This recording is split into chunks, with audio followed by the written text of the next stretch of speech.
ପୂର୍ବରୁ ବିରୋଧୀ ଭାବେ ଜଣାଶୁଣା ଥିଲେ, ବିରୋଧୀ ଦଳର ମୁଖପାତ୍ର ଥିଲେ। ସେବେ ଆପଣଙ୍କର ସ୍ୱର ଭାରି ଶାଣିତ ଥିଲା। 5Tକୁ ପୁରା ଅତର୍କିତ ଆକ୍ରମଣ ମଧ୍ୟ କରୁଥିଲେ। ଆଉ ଆମର ଶ୍ରମିକମାନଙ୍କ ସମସ୍ୟା ନେଇକରି ଅନେକ ବାର ମଧ୍ୟ ସ୍ୱର ଉତ୍ତୋଳନ କରିଛନ୍ତି। ଆଉ ଜନବିରୋଧୀ କାର୍ଯ୍ୟକୁ ମଧ୍ୟ ସବୁବେଳେ ଭର୍ତ୍ସନା କରିଥାନ୍ତି। ଏବେ ଆପଣ ସରକାରରେ ସ୍ୱର ଟିକେ ନରମ ହେଲା ଭଳି ଲାଗୁଛି କି? ନାଇଁ ଦେଖନ୍ତୁ, ସ୍ୱର ପ୍ରଥମ କଥା ହେଲା ଯେ ମୁଁ ଯେମିତି ପ୍ରଥମରେ କହୁଥିଲି ଯେ ବିରୋଧୀ ଦଳ ହୁଅନ୍ତୁ ବା ସରକାରୀ ଦଳ ହୁଅନ୍ତୁ, ଆପଣଙ୍କ ଲକ୍ଷ୍ୟ ଥାଏ ଯେ ଦଳର ଷ୍ଟାଣ୍ଡ କ'ଣ ମିଡ଼ିଆ ଆଗରେ ରଖିବା। ଆଜ୍ଞା। ଆପଣ ଯେଉଁ 5T କଥା କହୁଥିଲେ, ମୁଁ ଆଜି ଆପଣଙ୍କୁ ଗୋଟେ ମାନେ ଇନଫର୍ମେସନ୍ ଦେଉଛି। 5T ନେଇକରି ଲୋକଙ୍କ ମନରେ ଆକ୍ରୋଶ ଥିଲା, କିନ୍ତୁ ଆକ୍ରୋଶଟା ଗୋଟେ ଆଜମ୍ପସନରେ ଥିଲା ଯେ ସିଷ୍ଟମଟା କରୁଛି କ'ଣ। ମାନେ ପ୍ରଥମ ଥର ପାଇଁ ମୁଁ RTI ଥ୍ରୁରୁ ଆମେ ଏୟାରପୋର୍ଟ ଅଥରିଟି ଅଫ୍ ଡାଟା ଆଣିଥିଲୁ ଯେ କେତେ ଥର ଡାଟା ବ୍ୟବହାର ହେଇଛି, କୋଉଠି ଯାଇଛନ୍ତି। ତ ତାକୁ ନେଇକି ଲୋକ ମନରେ ରିଆକ୍ସନ ହେଲା ଯେ ଡେଲି ମାନେ 10 କିଲୋମିଟର ବି ଫ୍ଲାଇଟ୍ରେ ଯାଉଛନ୍ତି, ଏଇଟା କୁହାଯାଉଥିଲା। କିନ୍ତୁ ଆର ଅଥେଣ୍ଟିକ୍ ପ୍ରୁଫ୍ ପ୍ରଥମ ଥର ପାଇଁ ମୁଁ ମିଡ଼ିଆରେ ଦେଇଥିଲି।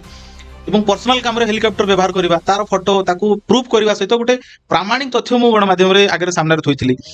ସେମିତି ଆମ ଓଡ଼ିଶା, ନବୀନ ଓଡ଼ିଶା, ଏମିତି ଅନେକ କଥା ଅଛି ଯେଉଁଥିରେ ଲୋକଙ୍କ ମନରେ ରିଆକ୍ସନ ଥିଲା। ଲୋକ ଏଇଟା ଗୋଟେ ପଲିଟିକାଲରେ ଗୋଟେ ସମାଲୋଚନା ଭିତରେ ଯଦିଓ ଥିଲା, ଆର ପ୍ରାମାଣିକ ନଥିଲା। ସୂଚନା ଅଧିକାର ଆଇନ ତଥ୍ୟ ଆଣିବା ଏବଂ ସରକାରୀ ଚିଠିକୁ ଆଣିବା, ଏ ସବୁକୁ ଗୋଟେ ଆମେ ଗୋଟେ ୱିଥ୍ ପ୍ରୁଫ୍ ଲୋକଙ୍କ ପାଖରେ ରଖିଲୁ। ଏବଂ ତାର ଧୀରେ ଧୀରେ ନାରେଟିଭ୍ ବଦଳିଲା ଓଡ଼ିଶାରେ। ଲୋକମାନଙ୍କ ମନରେ ଏ ନାରେଟିଭ୍ଟା ଧୀରେ ଧୀରେ ଧରିଲା ନିର୍ବାଚନ ସମୟରେ ଏବଂ ରେଜଲ୍ଟ ହେଲା। ବାକି ରହିଲା ଆଜିର ଦିନରେ ସରକାରୀ ଦଳ ହେଲେ ଆପଣଙ୍କୁ ପ୍ରଥମ କଥା ହେଲା ସରକାର ଡେଲିଭରି ଉପରେ ଏବଂ ଅପୋଜିସନର, ଆପଣ ଅପୋଜିସନ ଥିଲାବେଳେ ସରକାରକୁ ପ୍ରଶ୍ନ କରିବେ।